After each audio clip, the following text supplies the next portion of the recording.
તો મિત્રો ઘણા વિદ્યાર્થીઓ એગ્રીકલ્ચર ડિપ્લોમા પૂર્ણ કર્યા બાદ થોડી શંકામાં રહે છે કે હવે આગળ શું કરવું. તો આપણે જાણીશું તેનું સંપૂર્ણ માર્ગદર્શન. તો નમસ્કાર ખેડૂત મિત્રો, હું છું આપણો મિત્ર નરેશ પરેચા અને આપનું સ્વાગત છે મારી યુટ્યુબ ચેનલ ખેડૂત સાથીદારમાં. અને આજનો વિષય છે એગ્રીકલ્ચર ડિપ્લોમા પછી શું કરવું જોઈએ. અને પ્રથમ વિકલ્પ છે બીએસસી એગ્રીકલ્ચર.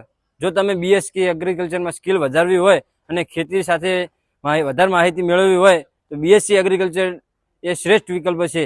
ભારતમાં ઘણી યુનિવર્સિટીઓમાં બીએસસી એગ્રીકલ્ચર માટે લેટરલ એન્ટ્રી આપે છે, એટલે કે એગ્રીકલ્ચર ડિપ્લોમા પછી બીજા વર્ષમાં દાખલવામાં આવે છે બીએસસી. બીજો વિકલ્પ છે પોસ્ટ ડિપ્લોમા કોર્સ, જેમ કે સીડ ટેકનોલોજી, ઓર્ગેનિક ફાર્મિંગ, પછી agri business management, food processing technology.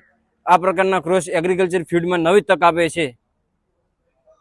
ત્રીજો વિકલ્પ સરકારી નોકરી. એગ્રીકલ્ચર ડિપ્લોમા પછી પણ વિવિધ સરકારી નોકરી ઉપલબ્ધ છે. ખેતી સહાયક, ગ્રામ સેવક, તલાટી કર્મ મંત્રી, કૃષિ અધિકારીની તૈયારી. આ માટે ખાસ તૈયારી કરવી પડે છે, પણ એગ્રીકલ્ચર પર આધારિત જોબ માટે એગ્રીકલ્ચર ડિપ્લોમા ઉપયોગી છે.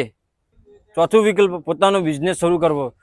કૃષિ નર્સરી, પેસ્ટિસાઇડ, ખાતર shop, mushroom farming, goat farming, poly house farming, આધુનિક ખેતી વિકલ્પો અપનાવી પોતાનું રોકાણ શરૂ કરી શકાય છે.